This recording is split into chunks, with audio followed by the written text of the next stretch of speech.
Hello students, a very good morning to all.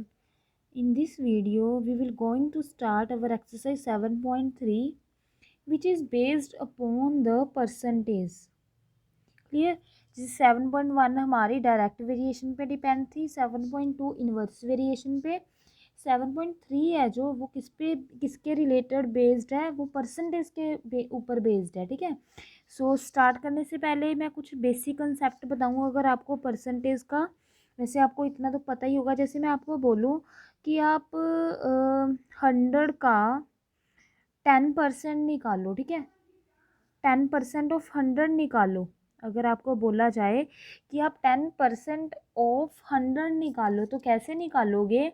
10% है ना 100 का, तो 100 मल्टीप्लाई बाय 10% निकालना है ना 100 का।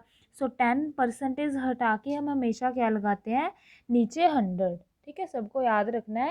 अगर कहीं पे भी आपको पीछे परसेंटेज दिया हुआ है जिसके भी पीछे, तो परसेंटेज हटा के नीचे क्या है 100 लगा दो तो वो परसेंटेज हट जाता है। ठीक है। सो 10% ऑफ 100 कैसे निकालेंगे, 100 मल्टीप्लाई बाय 10%। 10% का मतलब 10/100, 100 से 100 कटा तो आंसर आ गया 10। मतलब अगर हम 100 का 10% निकाले तो उसकी वैल्यू 10 नहीं आती है। ठीक है।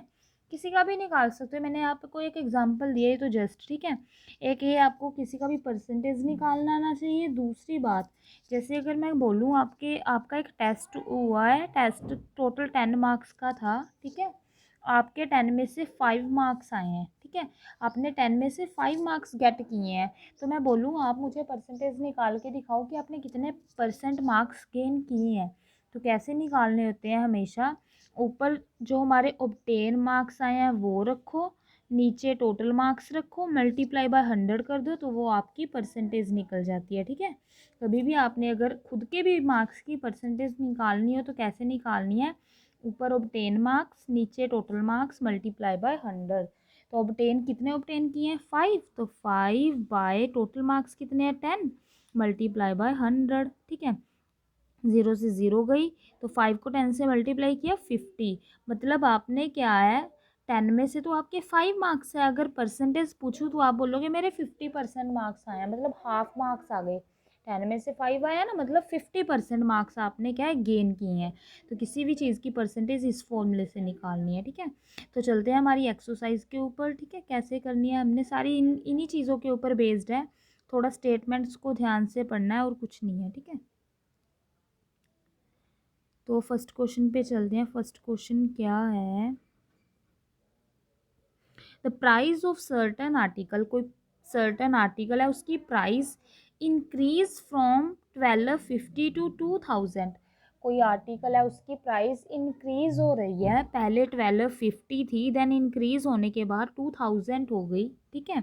सो कह रहे find the percentage increase in price. देखो हमें एक परसेंटेज होता है, एक सिंपल वर्ड में होती है वैल्यू।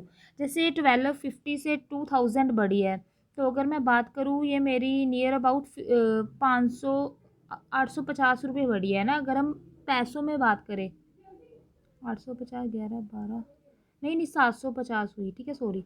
हाँ, 750 रुपीज़ बढ़े हैं अगर हम रुपीज़ में बात करें। पर आपको यहाँ पे परसेंटेज में इंक्रीज पूछा है, सिंपल नहीं पूछा कि 750 रुपये बढ़े हैं, सिंपल नहीं पूछा। आपको परसेंटेज में पूछा है कि परसेंटेज कितनी बढ़ी है। ठीक है ना, ध्यान से पढ़ना है, सिंपल नहीं पूछा। आपको पूछा गया परसेंटेज इंक्रीज कितनी हुई है वो फाइंड आउट करो। तो जब भी देखो इस तरह के क्वेश्चन आते हैं उसको कैसे सोल्व करना है, जब भी हमें बोला जाए किसी चीज़ की प्राइस इतने से इतने इंक्रीज़ हुई है या फिर इतने से इतने डिक्रीज़ हुई है, चाहे इंक्रीज़ का हो डिक्रीज़ का हो, तो क्वेश्चन कैसे निकालना है, इसका फॉर्मूला क्या होता है।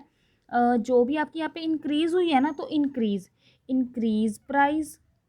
ठीक है, परसेंटेज निकालने का फॉर्मूला है increase price minus original price, जो आपकी ओरिजिनल प्राइस थी, ओवर ओरिजिनल प्राइस इनटू 100। ठीक है, जब भी आपने इस तरह का क्वेश्चन निकालना है तो उसका फॉर्मूला ये होगा, जितनी इंक्रीज हुई है वो उसमें से माइनस कर दो ओरिजिनल, डिवाइड में कौन सी रखनी है ये चीज़ याद रखो। ऊपर तो दोनों को माइनस ही कर दो, जो भी आपको दोनों वैल्यूज़ दी हुई है, चाहे इंक्रीज है चाहे डिक्रीज है, ऊपर तो हमेशा ही दोनों का माइनस कर दो। नीचे आपने हमेशा ही ओरिजिनल प्राइस रखनी है। ठीक है, नीचे हमेशा ओरिजिनल प्राइस रखनी है, मल्टीप्लाई बाय 100। तो पहले इंक्रीज प्राइस होके कितनी आई है 2000 है ना, इंक्रीज नहीं यहाँ पे, चल न्यू प्राइस लिख दो, जो न्यू प्राइस आई है, मेरा न्यू प्राइस माइनस इंक्रीज नहीं आनी थी, sorry, new price minus original price. तो न्यू प्राइस कितनी हो गई 2000 माइनस ओरिजिनल कितनी थी 1250, डिवाइड में नीचे क्या रखना है ओरिजिनल मल्टीप्लाई बाय 100, ठीक है। तो सोल्व कर लो इसको, पहले माइनस करेंगे तो कितना आएगा 750 डिवाइड बाई 1250 इंटू 100, एक ज़ीरो से एक ज़ीरो कट हुई, इसके अलावा नहीं हो रहा कट, 5 पे चले जाने दो कोई बात नहीं, 5 2 जा 10, 5 2 जा 5 5 जा 15, 25 पे सीधा गया, 3 पे 0, तो कितना आ गया ये 60%। तो 60% क्या इंक्रीज़ हुआ है प्राइस, ठीक है। तो इंक्रीज़ कितना हुआ 60% प्राइस है जो इंक्रीज़ हुआ है। आगे चलते हैं सेकंड क्वेश्चन पे। तो सेकंड क्वेश्चन क्या है, इन अ क्लास, किसी क्लास में 25% of students have opted for Sanskrit language. जैसे ऑप्शनल सब्जेक्ट होते हैं ना कोई, जैसे ड्राइंग और संस्कृत में मान लो ऑप्शन है, तो किसी ने ड्राइंग चूज़ कर लिया, किसी ने संस्कृत, इसी तरह से कह रहे हैं इन अ क्लास, किसी क्लास में 25% स्टूडेंट्स ने ऑप्ट किया है संस्कृत लैंग्वेज। 25% स्टूडेंट्स ने तो संस्कृत लैंग्वेज को चूज़ किया है, ठीक है। And remaining 45 students opt for French language. जो रिमेनिंग 45 स्टूडेंट्स बचे हैं उन्होंने ऑप्ट किया है, मतलब चूज़ किया है फ्रेंच लैंग्वेज को। एक चीज़ यहाँ पे देखने वाली है, जो हमें आगे संस्कृत के दिए हुए हैं स्टूडेंट्स, वो हमें परसेंटेज में दिए हुए हैं, किसमें दिए हुए हैं, ये हमें परसेंटेज में दिए हुए हैं 25%, पर जो फ्रेंच लैंग्वेज के दिए हैं दैट आर द स्टूडेंट्स, ये हमें 45 स्टूडेंट्स दिए हुए हैं, तो इनमें भी डिफरेंस है, ठीक है। एक चीज़ हमें परसेंटेज में दिया है, एक चीज़ हमें सिंपल स्टूडेंट्स में दी है। तो देखो 25 ने परसेंट ने संस्कृत लैंग्वेज को चूज़ किया है, 45 स्टूडेंट्स ने फ्रेंच को। देन फाइंड क्या करना है, find the total number of students in class. एक तो हमने क्या फाइंड करना है कि टोटल नंबर ऑफ स्टूडेंट्स कितने होंगे क्लास में, ठीक है। Then find the number of students who opt for Sanskrit. अब देखो हमें सेकेंड क्वेश्चन में क्या बोला है, नंबर ऑफ स्टूडेंट्स फाइंड करो जिन्होंने संस्कृत लैंग्वेज को ऑप्ट किया है। तो ये हमें परसेंटेज में दिया हुआ था ना संस्कृत वाले, तो हमने परसेंटेज से किस में निकालना है, स्टूडेंट्स में कन्वर्ट करना है इसको, परसेंटेज से इसको स्टूडेंट में कन्वर्ट करके दिखाना है कि नंबर ऑफ स्टूडेंट्स कितने होंगे जिन्होंने संस्कृत को ऑप्ट किया है। क्लियर। तो ध्यान से सुनना, क्वेश्चन करना कैसे है। देखो मान लो जब भी हम परसेंटेज की बात करते हैं तो परसेंटेज का मतलब क्या होता है, आउट ऑफ 100। हमेशा जब भी परसेंटेज की बात होती है उसका मतलब होता है आउट ऑफ 100, कि हमारे 100 में से कितने मार्क्स आए हैं। हम 100 को बेस लेके चलते हैं हमेशा परसेंटेज में, ठीक है।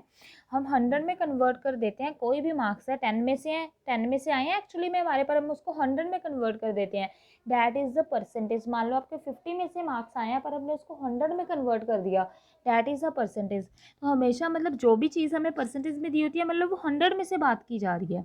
तो मान लो टोटल हमारे पास 100% है, ठीक है, 100% स्टूडेंट्स हैं, जिसमें से 100% में से 25% ने तो संस्कृत लैंग्वेज को चूज़ कर लिया, 100% में से 25% ने तो संस्कृत को चूज़ कर लिया। अब खुद सोचो रिमेनिंग कितने बचे, तो 100 में से अगर हम 25 माइनस कर दे तो कितने परसेंट बचेंगे, 75%। मतलब हमें यहाँ से क्या पता चल गया कि 75% बच्चों ने क्या लिया होगा, फ्रेंच लैंग्वेज को चूज़ किया होगा। क्लियर। पहले ये चीज़ समझने वाली है, जब भी परसेंटेज की बात हो 100 लेट कर लो, 100 में से 25 ने क्या है, ये परसेंटेज में लेट कर रहे हैं, सिंपल स्टूडेंट्स नहीं, ऐसे नहीं बोल सकते हम कि 100 स्टूडेंट्स हैं, नो, 100 स्टूडेंट्स नहीं है, 100% है, ठीक है। स्टूडेंट्स को तो हम एक्सलेट कर सकते हैं कुछ और, ठीक है। तो 100% में से 25% स्टूडेंट्स ने संस्कृत लैंग्वेज को चूज़ किया है, तो 100 माइनस 25, 75 ने किसको किया होगा, फ्रेंच को चूज़ किया होगा। देन देखो क्वेश्चन कैसे सोल्व आउट करना है, ध्यान से सुनना मेरी बात। अब ये चीज़ आपको समझ आ गई, ये लिख लेना चाहे नीचे, ठीक है। अब हमें पता चल गया percentage of student who opt French language, ठीक है, जिन्होंने फ्रेंच लैंग्वेज को ऑप्ट किया है वो 75% है ना। अब लेट कर लो, let total number of students, total number of students को एक्स लेट कर लो, ठीक है। So according to question total number of students मान लो एक्स है, तो इसका मतलब क्या है, जैसे total number of student x है, तो मान लो यहाँ पे कुछ और ही होता, 150 होते स्टूडेंट, जितने मर्जी होते। तो अगर हमने फाइंड करने होते फ्रेंच लैंग्वेज के स्टूडेंट्स, तो कैसे करते, हम क्या करते, 150 का 75% कर देते, तो वो हमारे फ्रेंच लैंग्वेज के स्टूडेंट्स ही आते ना। ठीक है, अगर हम टोटल का जितना भी परसेंट बोल रहा है उतना परसेंट कर दे तो वो चीज़ आ जाती है। ऐसे ही करते हैं, मैंने पहले भी समझाया आपको। तो हम क्या करेंगे, जो हमारे पास टोटल है, टोटल स्टूडेंट एक्स है ना, हम क्या करेंगे 75% ऑफ एक्स करेंगे, तो हमारे पास क्या आ जाएंगे, number of students who opt French language, number of student who opt French language. ठीक है, अगर हम देखो टोटल का, एक्स का टोटल नंबर ऑफ स्टूडेंट्स का 75% लगा दें, तो हमारे पास क्या निकलेंगे, that is the number of students who opt French language. ठीक है, कि फ्रेंच लैंग्वेज की परसेंटेज थी। अगर हम 75 के बजाय 25 लगा देते, तो वो हमारे पास क्या निकलते, number of students who opt Sanskrit language. Clear, तो इस तरह से हम निकाल सकते हैं, चाहे संस्कृत के चाहे फ्रेंच के, अगर हमें परसेंटेज पता हो। अब क्या करेंगे, 75% ऑफ एक्स करना है ना, तो एक्स मल्टीप्लाई बाय, हम मैंने शुरू में बताया परसेंटेज हटा के नीचे क्या लग जाएगा, 100 लग जाएगा, is equal to number of students who opt French language. तो क्वेश्चन में आई थिंक दिया हुआ है, अगर ध्यान से देखो, नंबर ऑफ स्टूडेंट्स जिन्होंने फ्रेंच लैंग्वेज को ऑप्ट किया है कितने हैं, दैट इज़ 45 दे रखा है, तो इक्वल टू रख देंगे हम 45 के। तो यहाँ से क्या है, हम एक्स कैलकुलेट कर लेंगे, एक्स कैलकुलेट हो गया, मीन्स क्या है कि हमारे पास टोटल नंबर ऑफ स्टूडेंट्स निकल जाएंगे। यही तो हमने फाइंड करना था फर्स्ट क्वेश्चन में। तो सीधा ही 25 के टेबल पे गया, सॉरी 25 के टेबल पे 3 पे गया 75, 4 पे गया 100। सो इनको उधर ले जाएंगे, उधर जाके क्या रिवर्स हो जाएंगे, 3/4 है तो 4/3 बन जाएगा। 3 के टेबल पे ये गया 15 पे, 15 4 जा कितना हो जाएगा, दैट इज़ 60। तो 60 क्या आ गए हमारे पास, स्टूडेंट्स आए हैं, टोटल नंबर ऑफ स्टूडेंट्स, इसका मतलब कितने हैं, दैट इज़ 60। और क्या फाइंड करना था हमने, हाँ, अब 60 स्टूडेंट्स क्या आ गए, तो टोटल आ गए है ना। अब हमें एंड में क्या बोला था उन्होंने, नंबर ऑफ स्टूडेंट फाइंड करो जिन्होंने संस्कृत को ऑप्ट किया है, नंबर ऑफ स्टूडेंट्स, परसेंटेज नहीं, परसेंटेज तो दी हुई थी। तो अब क्या है, टोटल नंबर ऑफ स्टूडेंट 60 हैं। तो अगर हम संस्कृत के निकालना चाहें तो कैसे निकाल सकते हैं, टोटल में से अगर मैं फ्रेंच वाले को माइनस कर दूं, ठीक है, टोटल में से number of student who opt French वालों को माइनस कर दूं, तो मेरे पास क्या आ जाएंगे, संस्कृत के ही रह जाएंगे। तो 60 माइनस फ्रेंच के कितने थे, 45 स्टूडेंट। तो 15 स्टूडेंट किसके आ जाएंगे हमारे पास, संस्कृत लैंग्वेज के। क्लियर हुआ, तो ये इसी तरह से दोनों पार्ट कंप्लीट हुए क्वेश्चन के, और क्वेश्चन क्या है, कंप्लीट हुआ। नेक्स्ट चलते हैं थर्ड क्वेश्चन की तरफ, थोड़े ध्यान से करने हैं क्वेश्चन, ठीक है।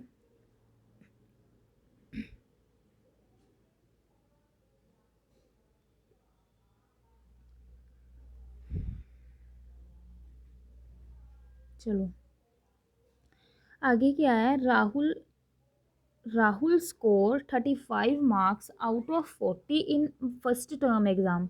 राहुल है, ठीक है, कोई वो क्या फर्स्ट टर्म के एग्ज़ाम हुए हैं, उसके सेकंड टर्म के एग्ज़ाम हुए हैं, 2 टर्म के एग्ज़ाम हुए हैं।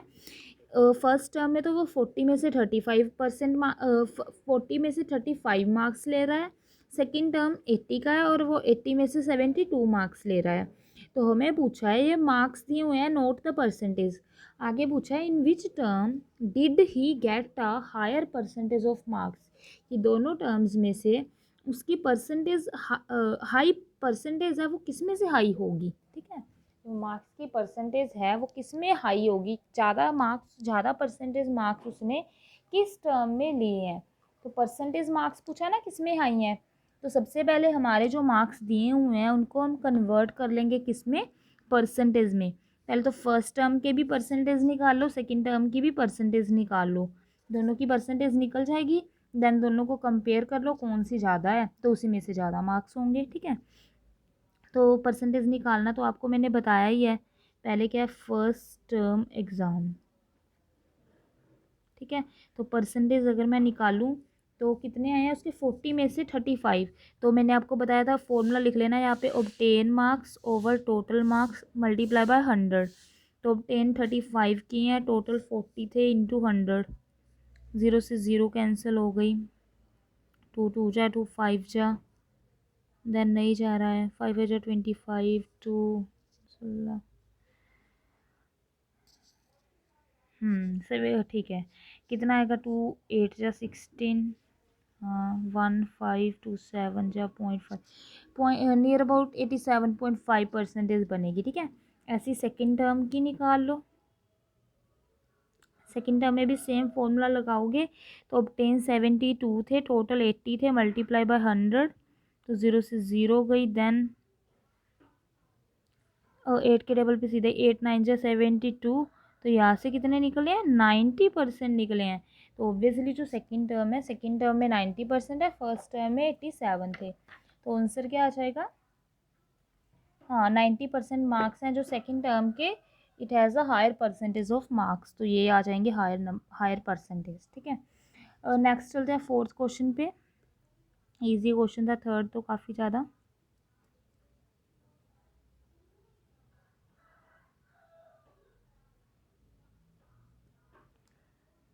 An oil tanker has 500 litre of oil. कोई ऑयल टैंकर है, उसमें 500 लीटर ऑयल है।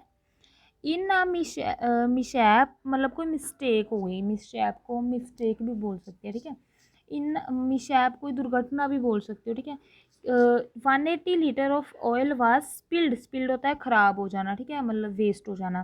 तो कह रहे हैं कि पहले तो टैंकर में 500 लीटर ऑयल था, उसमें से 180 लीटर ऑयल क्या है, ख़राब हो गया, मतलब गिर गुर गया किसी भी वजह से। ठीक है, तो find the percentage of remaining oil in the tanker. तो जो बचा है अब उसमें, उस हमने उसकी क्या निकालनी है, उसकी परसेंटेज निकालो कि कितने परसेंटेज ऑयल है जो वो टैंकर में रिमेनिंग बचा है। तो सिंपल क्वेश्चन है, देखो पहले 500 था, 180 उसमें से क्या ख़राब हो गया, तो पहले तो रिमेनिंग ऑयल निकाल लो कितना बचेगा। तो फोर्थ क्वेश्चन है, सबसे पहले क्या, पहले लिख लेना टोटल ऑयल। ठीक है, खुद से लिख लेना है, total oil 500 litre, oil was spilled. ठीक है, कितना स्पिल्ड हुआ है, 180 लीटर। तो रिमेनिंग ऑयल कितना बचा है, रिमेनिंग ऑयल टोटल 500 था, माइनस कर दो 180 लीटर। ठीक है, तो बचेगा 320 लीटर्स। क्लियर हुआ, 500 लीटर में से 180 लीटर माइनस किया, कितना बचा, 320 लीटर। अब हमारे पास जो बचा है रिमेनिंग ऑयल है, उसकी परसेंटेज निकालनी है। So percentage of remaining oil is equal to, percentage निकालनी है रिमेनिंग ऑयल की। तो कैसे निकलेगी, जैसे हम मार्क्स की निकालते हैं ना, सेम। ऊपर तो रिमेनिंग ऑयल आ जाएगा, नीचे total oil into 100, same marks की तरह ही निकली है। तो रिमेनिंग कितना था, 320, टोटल कितना था 500, मल्टीप्लाई बाय 100, 0 से 0 गई, सीधा ही एक आ जाएगा, 5 6 जा 30, 2 0 5 4 जा, हाँ, तो 64% है जो क्या है उसमें रिमेनिंग बचेगा। सिंपल क्वेश्चन था बहुत ही ज़्यादा। देन चलते हैं फिफ्थ क्वेश्चन पे। कह रहे हैं फिफ्थ क्वेश्चन में, in an alloy of copper. Alloy क्या होती है, अलोए ना एक दो मेटल्स या नॉन मेटल का मिक्सचर होती है, साइंस में पढ़ा होगा आपने। ठीक है, समझ गए, जैसे कॉपर और टिन दो मेटल है ना, दोनों से मिलके एक अलोए बनी है। तो कह रहे हैं in alloy of copper and tin, copper और टिन्स की एक अलोए है। ठीक है, कोई भी मिक्सचर है। वो कह रहे हैं कॉपर इज 6 पार्ट, जो अलोए है ना वो दोनों का मिक्सचर से कोई चीज़ बनी हुई है, उसमें कॉपर का 6 पार्ट है और टिन का 4 पार्ट है। 4 पार्ट टिन के हैं, उसमें कॉपर के कितने पार्ट है, 6 पार्ट है। तो find the percentage of copper in oil. तो देखो अभी हमें ये पार्ट्स दिए हुए हैं, परसेंटेज तो नहीं दी ना, तो हमने एक परसेंटेज फाइंड करनी है कि वो जो अलोए है उसमें कॉपर की कितनी परसेंटेज है, उस अलोए में कॉपर की कितनी परसेंटेज है। ठीक है, तो सिंपल क्वेश्चन है, देखो पहले तो लिखो इसको भी, इजी क्वेश्चन है। मैं तो लिख लो टोटल, चलो पहले ऐसे लिख लो कॉपर पार्ट कितना है। ठीक है, कॉपर पार्ट इन अलोए की, अलोए में कॉपर पार्ट कितना है, 6 है। उसके बाद टिन पार्ट कितना है, अलोए में 4 है। ठीक है, टोटल कितने हो गए पार्ट्स, मतलब total parts in alloy, alloy में टोटल पार्ट्स 6 + 4, तो 10 पार्ट्स टोटल हो गए ना अलोए में। क्लियर हुआ। पहले लिख लिया कॉपर के पार्ट्स कितने हैं 6, टिन के पार्ट्स कितने हैं 4, तो टोटल पार्ट्स कितने हो गए एलॉय में, मतलब वो 10 पार्ट्स ही मिलके बनी है, 6 उसमें कॉपर के है, 4 उसमें टिन के हैं। तो हमने क्या फाइंड करनी है, परसेंटेज ऑफ कॉपर, कि कॉपर की कितनी परसेंटेज है एलॉय में। तो कॉपर की परसेंटेज निकालनी है, जिसकी भी परसेंटेज निकालनी है उसको ऊपर रख लो। तो कॉपर पार्ट कितने हैं एलॉय में, ठीक है, over total part multiply by 100। तो कॉपर के पार्ट्स कितने हैं 6, ओवर टोटल पार्ट्स कितने हैं 10 मल्टीप्लाई बाय 100, 0 से 0 गई, कितने आ गया 60%। मतलब 60% क्या उसमें कॉपर की परसेंटेज है, 60% कॉपर है उस एलॉय में। क्लियर हुआ, क्वेश्चन खत्म। नेक्स्ट चलते हैं, इजी क्वेश्चन है ये काफ़ी ज़्यादा, ठीक है। उसके बाद Pooja 6 question, Pooja monthly salary is 70,000। जो पूजा की मंथली सैलरी है वो 70,000 रुपीज़ है, ठीक है। उसके बाद she goat an increment of 18%, उसको क्या है 18% का इंक्रीमेंट मिला है, ठीक है। उसकी सैलरी है जो 18% बढ़ गई, परसेंटेज में दिया है। Find her net salary after the increment, पहले उसकी 70,000 सैलरी थी, उसमें 18% का इंक्रीमेंट लग गया, बढ़ गई उसकी सैलरी। उसके बाद उस 18% इंक्रीमेंट लगने के बाद कह रहे हैं कि उसकी कितनी सैलरी हो जाएगी नेट, ठीक है। तो वो हमने निकालनी है। तो सबसे पहले क्या करो, देखो पहले क्या करेंगे इस क्वेश्चन में,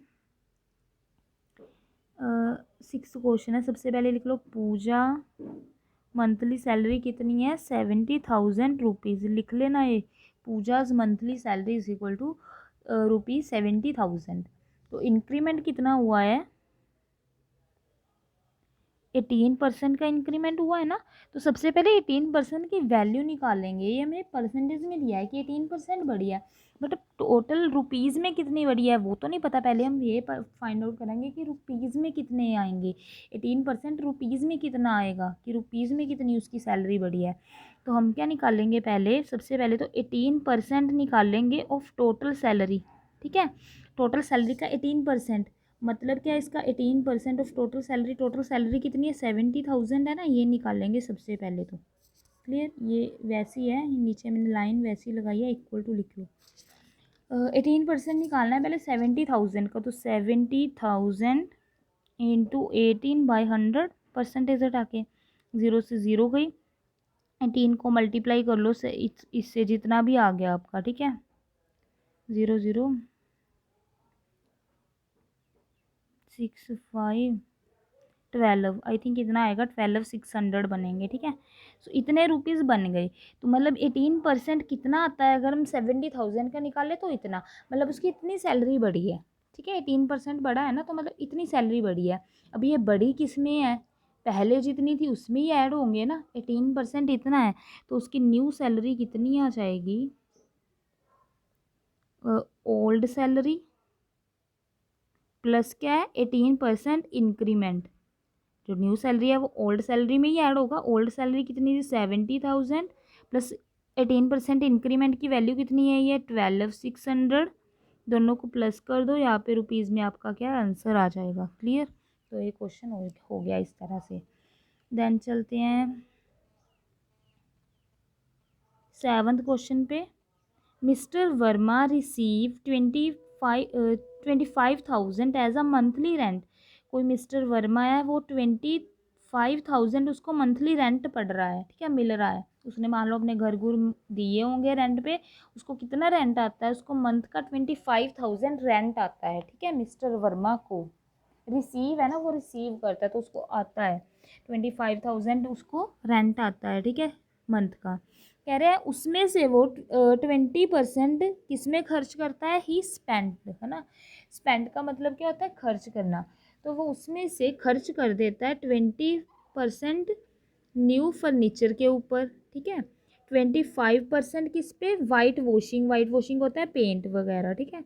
तो 20% का फर्नीचर खरीदने में भी खर्च कर देता है, 25% वाइट वॉशिंग करने पे, कली वगैरह कराने के लिए पेंट।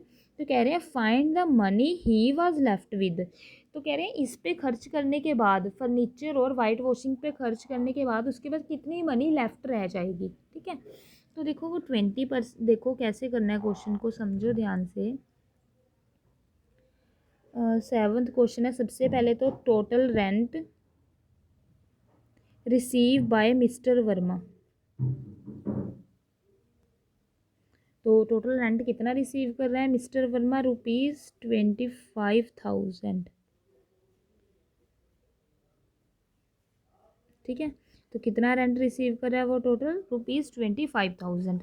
उसके बाद वो देखो अकॉर्डिंग टू क्वेश्चन, ठीक है, वो क्या कर रहा है, टोटल स्पेंड कितना कर रहा है ये लिख लो।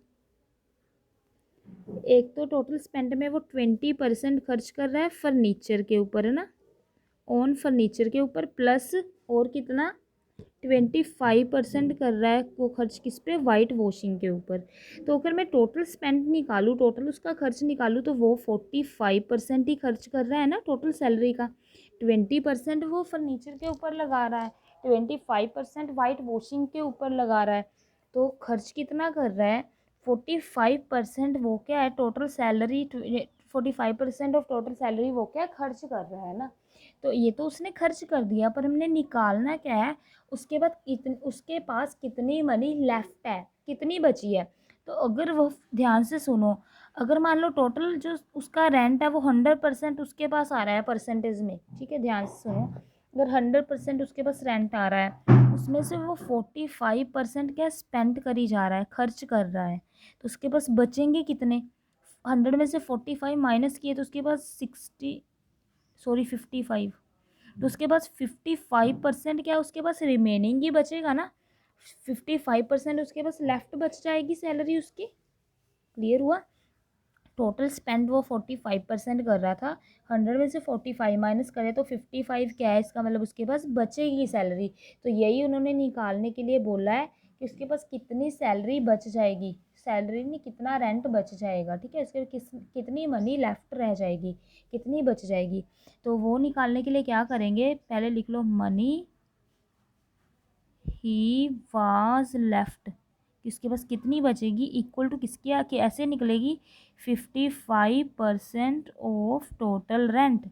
कि अगर हम 55% निकाल दें टोटल रेंट का, तो वो क्या आ जाएगी? मनी जितनी उसके पास बची है। तो टोटल रेंट कितना है उसके पास, कितना आता है? 25,000 आता था ना, तो इसका 55% कर दो, तो वो उसके पास क्या है? रिमेनिंग मनी बच जाएगी।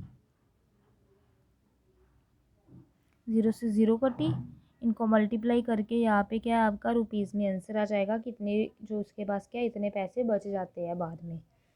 तो आगे चलते हैं 8th क्वेश्चन, ठीक है। 8th क्वेश्चन क्या है?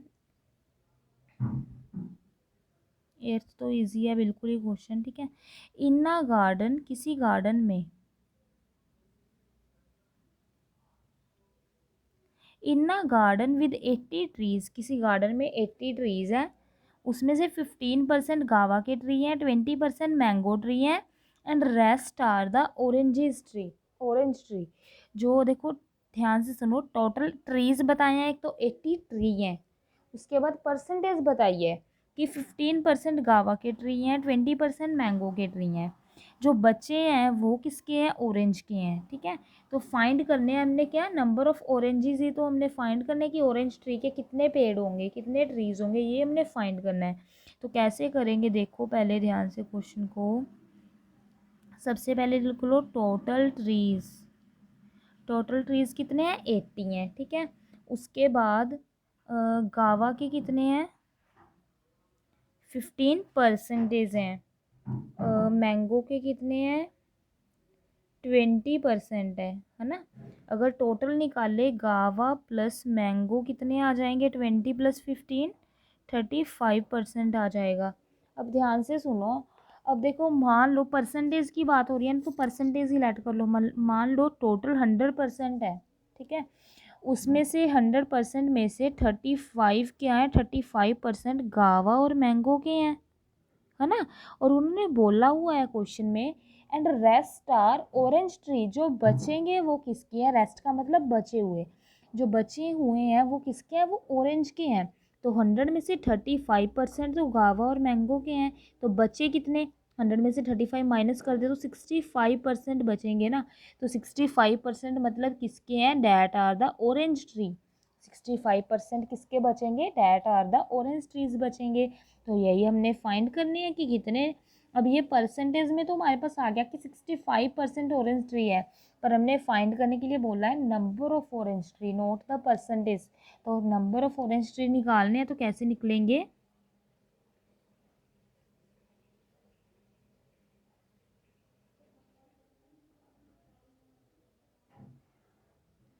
तो देखो number of orange tree is equal to 65% of total tree. ठीक है, 65% कर दो टोटल ट्री का। तो टोटल ट्री कितने थे, 80। तो फाइंड कर दो बस 80 मल्टीप्लाई बाय 65/100, कटिंग वगैरह करके जितना भी आपका आया दैट इज़ योर आंसर। 5 2 जा 5 1 जा 5 3 जा 2 4 जा 13 4 जा कितना होगा भाई, 3 4 जा 12 1 5। तो 52 ट्रीज़ किसके आ जाएंगे हमारे पास, ऑरेंज ट्री आ जाएंगे। क्लियर। तो इसी के साथ क्या हमारी ये एक्सरसाइज है जो 7.3 क्या कंप्लीट हुई। जल्दी से कंप्लीट करो अपना वर्क, ठीक है, ताकि जल्दी से फिर रिवीजन स्टार्ट की जाए। तो थैंक्स फॉर वॉचिंग।